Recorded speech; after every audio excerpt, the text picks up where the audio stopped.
திங்களை போற்றுதும் திங்களை போற்றுதும்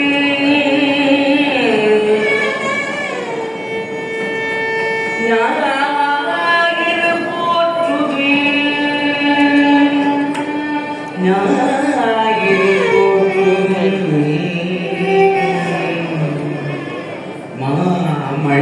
போற்றுதும் மாமழை போற்றுதும்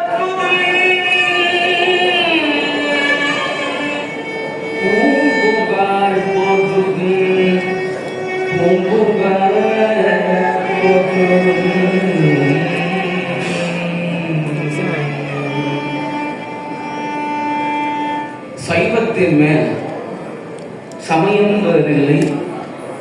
அதில் சார் சிவமா தெய்வத்தின் மேல் தெய்வம் இல்லை என்றுமே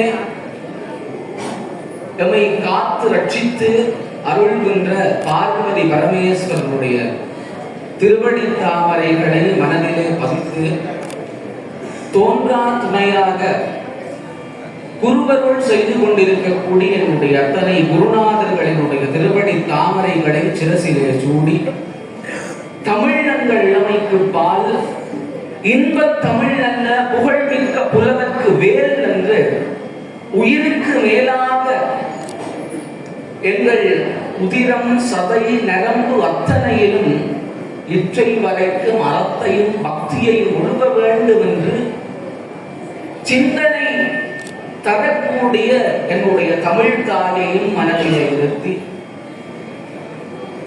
இன்றைய அகில உலக தமிழர்களினுடைய நெஞ்சங்களில் எல்லாம் பேச்சுக்கென்று அவருடைய சொல்லாண்மைக்கு பெயர் போன மதிப்பிற்குரிய கம்பபாரதி ஐயா அவர்களுடைய திருவடி தாமரைகளையும் பணிந்து அன்பார்ந்த ஆண்டோர் பெருமக்களை அனைவருக்கும் வணக்கம். இன்றைய தினம் பாண்டியன் பாவை என்று சொல்லக்கூடிய ஒரு தலைப்போடு கதாபிரசங்கத்தை செய்கிற பேரு எனக்கு கிடைத்திருக்கிறது. 2005ஆம் ஆண்டிலே எமது அகில இலங்கை இளங்கோ கழகத்தினர் கழகத்தினுடைய வெளியீடாக எமது கழகத்தினுடைய பெருந்தலைவர் என்னுடைய தமிழாசான் இலக்கிய செம்மல் மொழியும் வள்ளல் பரா ரதீஸ் அவர்கள் வெளியிட்டிருக்கக்கூடிய பாண்டியன் பாவை என்ற நாடக நூல் அதனுடைய ஒரு சிறு பகுதியை நேரத்திற்கு அமைவாக ஒரு சிறுபகுதியை மட்டும் கதாபிரசங்கமாக இந்த அவையிலே ஆற்றுவதற்கு திருவருள் கைகூடுகிறது. அந்த நாடக நூலிலே எவ்வாறு நாடகம் ஆரம்பிக்கிறதோ அதை போல பாண்டியனுடைய அரசவை இளங்கோக்கழகத்தினுடைய இந்த இலக்கிய பெருவிழாவிலே எவ்வாறு ஒரு நிகழ்ச்சி செய்வதற்கு எத்தனை நிகழ்ச்சி மேடைகளிலே ஆற்றி இருந்தாலும் இந்த மேடை நிகழ்ச்சி, இந்த இலக்கிய விழாவினுடைய நிகழ்ச்சி ஆற்றுவதற்கு சிறிது தயக்கமும் பயமும் இருக்கிறது. அதை போல அதற்கு காரணம் இந்த அவை. அதை போல பாண்டியனுடைய அரசவை விரிந்திருக்கிறது. சிம்மாசனத்திலே பாண்டியனும் பாண்டிமாதேவியும் அமர்ந்திருக்கிறார்கள். புலவர்கள், அமைச்சர்கள், பிரதானிகள், படை தளபதிகள், இன்னும் சிற்றரசர்கள் என்று பாண்டியனுடைய இந்த அரசவை இருக்கிறது. எமது 3 வேந்தர்கள், இந்த சேர சோழ பாண்டியர்கள் சைவத்தையும் தமிழையும் கட்டி காத்ததிலே பெரும் வகிவாகும் பெரிய பங்கு இருக்கிறது. அதிலும் பாண்டியனுக்கு 3 சங்கங்களை அமைத்து தமிழை வளர்த்த பெருமை இருப்பதனாலே தமிழ் புலவர்களினுடைய ஆசீர்வாதத்தை வேண்டி அன்றைய நாளினுடைய அந்த தர்பார் ஆரம்பிக்கிறது. இப்ப எல்லா கதைகளிலும் சிலப்பதிகாரத்திலே இளங்கோவடிகள் ஆரம்பிக்கிறது போன்று இல்லாத ஸ்ரீமத் சங்கரதாஸ் சுவாமிகளினுடைய இசை நாடகம் மற்றும் இந்த வடமொழிகளிலே கண்ணகி சார்ந்து இருக்கக்கூடிய கதைகளில் தான் இந்த கதை பெரிதும் பேசப்பட்டிருக்கிறது. பாண்டிய மன்னனுக்கு எல்லாம் இருந்தும் ஒரு குறை. இன்றைக்கு எங்களுக்கு எல்லாம் இருந்தாலும் இருக்கிறதுல ஏதும் காணாதது ஒரு குறை. எங்களுடைய மனோநிலை அப்படி இருக்கிறது. பாண்டியனுக்கு எது இருந்தும் ஒரே ஒரு குறை. என்ன குறை? குழந்தை பேறு இல்லை என்ற குறை. இந்த குழந்தை இல்லை என்ற தன்மையை நினைந்து நினைந்து வென்று மனம் நொந்து பாண்டியன் இறைவன் மீது, தெய்வத்தின் மீது நம்பிக்கை இல்லாத போகிறார். இப்ப மன்னன், நாட்டினுடைய மன்னன் ஒரு தவறான முடிவெடுக்கிற பொழுது புலவர்கள், அறிஞர்கள் அவரை வழிபடுத்துவது அவசியம். அதனால அந்த மதுரை மாநகரத்தினுடைய பெரும் புலவர்கள், தமிழ் சங்க புலவர்கள் எல்லாம் பாண்டியன் மன்னா, அறத்தை பேடுகின்ற நீ இறைவனுடைய நம்பிக்கை இல்லாது இருக்க முடியுமா? இல்லை. மதுரை மாநகர் வீதி என்றும் சுவாமி சிவபெருமான் என்ன செய்தார்? மானபத்திரக்கு விரவு சுமந்தார், கல்யாணை கற்பு உண்ண வைத்தான், கரிக்குருவிக்கு உபதேசம் செய்தார். அது மதுரை முழுவதுமே அந்த திருவிளையாடல் நடந்த இடம். கூடலூர் மாநகரம் இந்திரனால் ஸ்தாபிக்கப்பட்ட ஸ்தலம். இப்படி எல்லாம் பெருமை கொண்ட மதுரையிலே இருக்கிற சுவாமி கருணை பெருங்கடல் உனக்கு அருளாதிருப்பான இப்படி என்று புலவர்கள் மன்னனுக்கு எடுத்துரைக்கிறார்.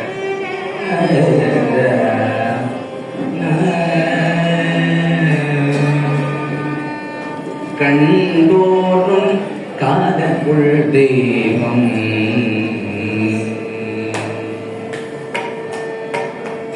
கண்டோறும் காதற்குள் தெய்வம், காதல் வெல்லான் வெள்ளி அம்பலத்த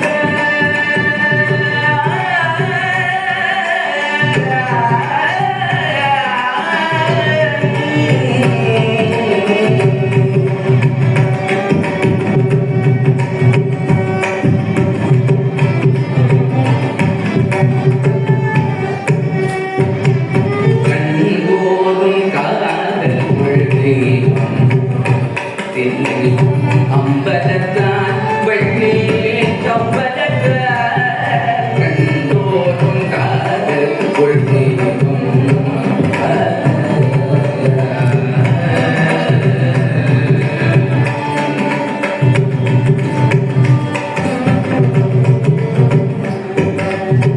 மதுரை மாநகர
இந்த சிவபெருமானுடைய லீலைகள், சுவாமி செய்த கருணை அவரோட அற்புதங்களை பேசுவதற்கும் சிந்திப்பதற்கும் மனிதனுக்கு சக்தியும் காணாது, சொல்லும் இல்லை, நேரமும்.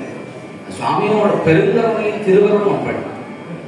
இப்படி இந்த புலவர்கள் ஒவ்வொன்றையும் சொல்லி சொல்லி பாண்டியனுக்கு சொல்ல, சுவாமி மன்னா, தெய்வத்தினுடைய துணை இல்லாத ஏதும் நடக்காது, அவரால் தெய்வத்தை நம்பு, உனக்கு சுவாமி திருவருள் புரிவான் என்று பாண்டியனுக்கு சொல்லவும், பாண்டியனுடைய ஊழ்வினை அவன் அதை செவிமடுக்கவில்லை, கேட்கவில்லை. பாண்டியன் என்ன செய்கிறான்? மதுரையினுடைய மன்னர்களினுடைய குலதெய்வமாக விளங்குகிற காளி கோவிலை இழுத்து மூடும்படி அரசாணை பிறக்கிறான். யார் அரசு ஆணையை முதலில் விளக்கேற்றுகிறார்களோ, பூஜை செய்கிறார்களோ, அவர்களுக்கு மரண தண்டனை விதிக்கப்படும் என்று அரசாணை மதுரை மாநகரம் எங்கும் பிறப்பிக்கப்படுகிறது. இப்ப பாண்டிமாதேவி மிகுந்த கவலை, சுவாமி, தெய்வத்தினுடைய துணை இல்லாத நாங்கள் என்ன செய்ய போகிறோம்? பாண்டியனை பார்த்து அறிவுரை அவர் இருவருமே கரைத்துக் கொள்கிறார்கள். அதுவும் சரிப்பட்டு வரவில்லை.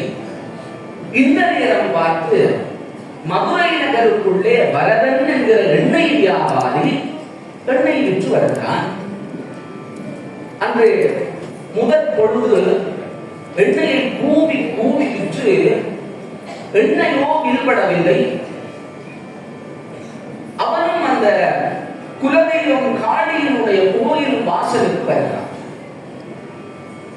என்றால் எங்களுக்கு ஒரு மனிதர்களுடைய இயல்பு எப்படி என்றால், ஏதாவது நடந்து விட்டால், ஏதாவது நாங்கள் கஷ்டப்பட்டு ஒன்றை ஜெயித்து விட்டால் நாங்கள் சொல்லுவோம், நான் அது செய்யறதுக்கு எவ்வளவு கஷ்டப்பட்டு நான் அங்க ஒண்ணா நிஜம் ஒண்ணா அதை பிடிச்சு நான் இதை பிடி. அதே தோல்வியில் முடிந்தால் நாங்கள் என்ன செய்வோம்?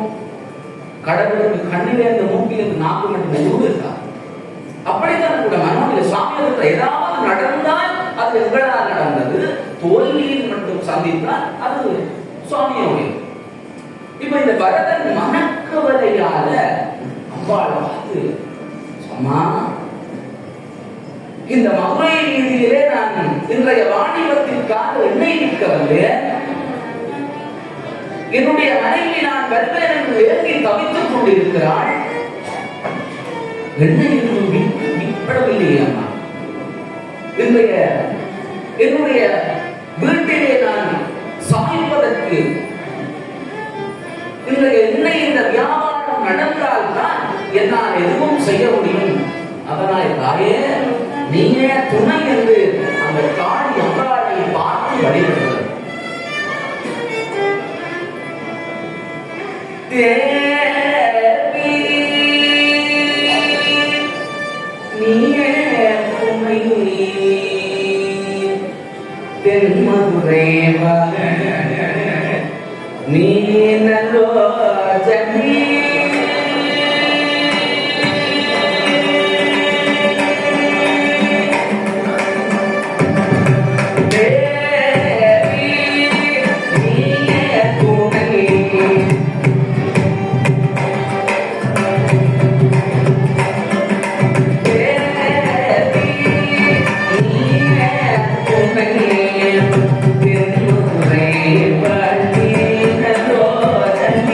Yeah.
இன்றைய தினம் இந்த எண்ணெயை முழுவதும் தீர்ந்து விட்டால் 1000 திருவிளக்குகள் உன்னுடைய கோயில் வாசலிலே ஏற்றி எனது நன்றியை பக்தியை தெரிவித்துக் கொள்வேன் நானே என்று வரதன் சொன்னார். இப்ப வரதன் மீண்டும் எண்ணெய் கூடத்தை சுமந்து கொண்டு மதுரையிலே விற்கிற பொழுது வளமையை விட அது விற்று தீர்ந்து கொடுக்கிறது. மீண்டும் எண்ணெயெல்லாம் விற்றுவிட்டு வரதன் கோயில் வாசலுக்கு வருகிறான். அம்பாளுக்கு சொன்னதை போல அந்த அரசாணையிலே கூட்டி இருக்கிற கோயிலிலே வரதன் என்ன செய்கிறான்? எண்ணெயை ஊற்றி 1000 சகஸ்ர தீபங்களை சுடராக ஏற்றி விடுகிறான்.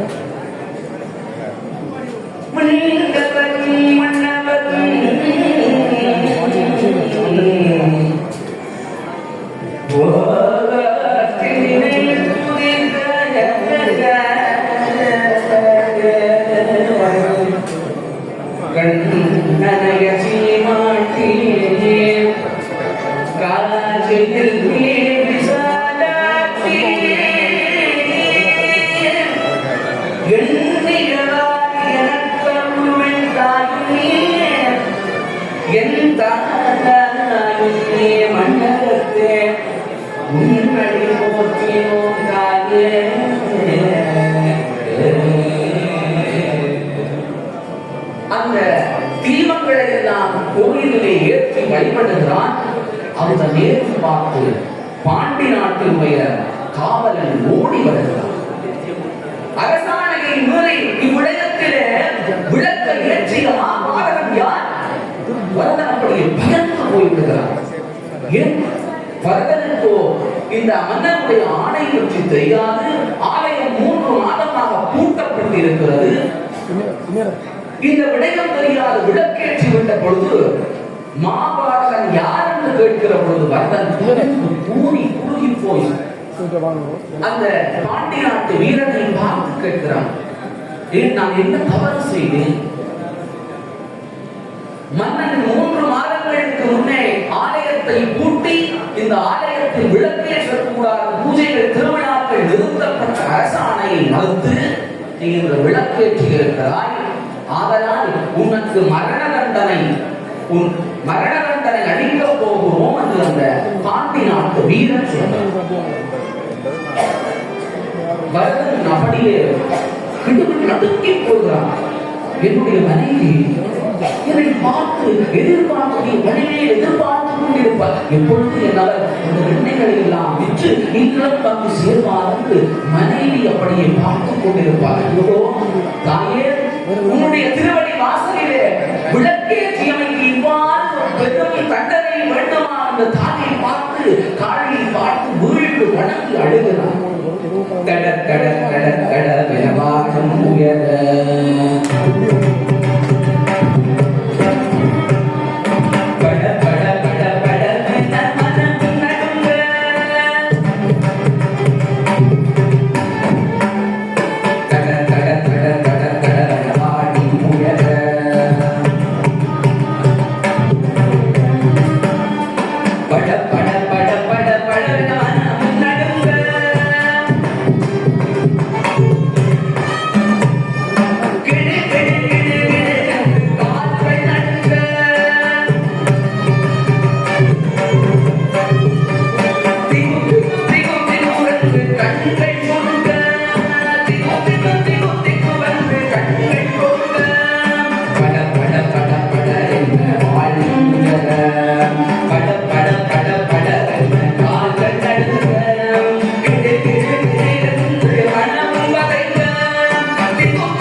பாண்டி நாட்டு வீரனுடைய அந்த கொலை ஆவேசம், பாண்டியனுடைய இறை நம்பிக்கை இல்லாத தன்மை, ஒரு வணிகனாக வந்த வரதனை ஆலயத்தில் விளக்கேற்றியவனுக்கு மரண தண்டனையால் ஆலய வாசலிலே மடிந்து போனான்.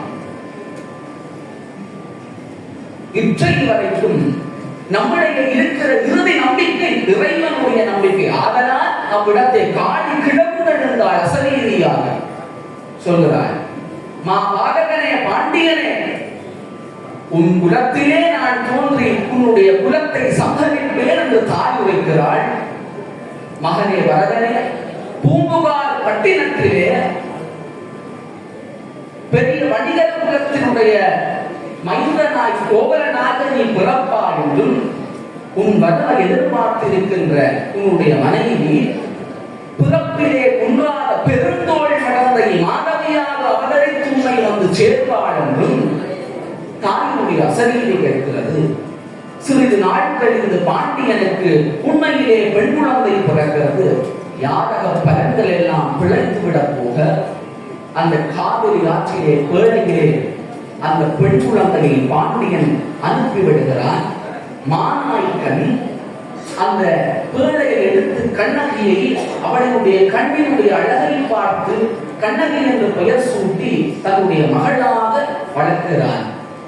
முதலாவது காண்டத்திலே இளங்கோவடிகள் கண்ணகியை அறிமுகம் செய்கிற பொழுது இதே போன்று மாநாய்க்கனுடைய மகளாக அறிமுகம் செய்கிறார்.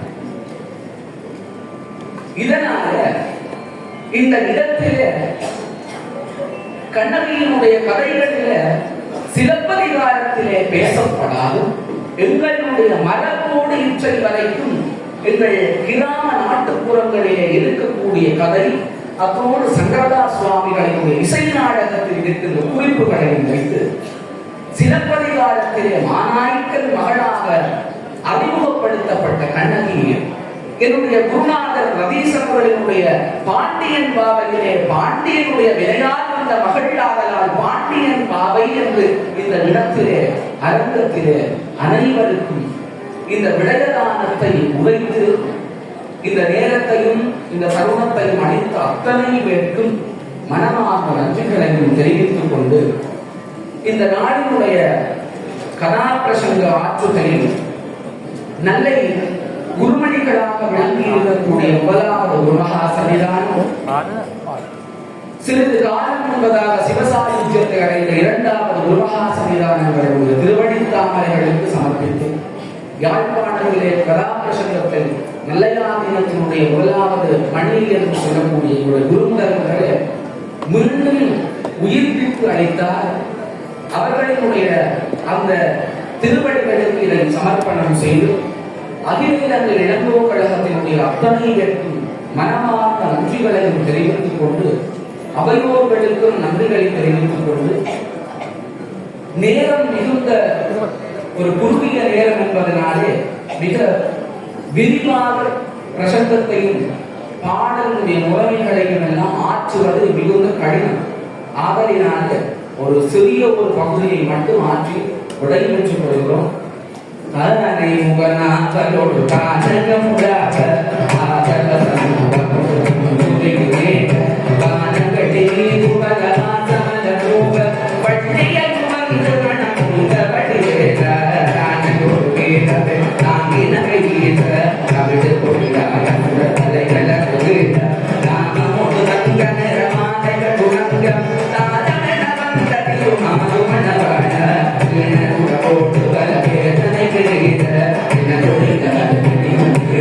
Thank you.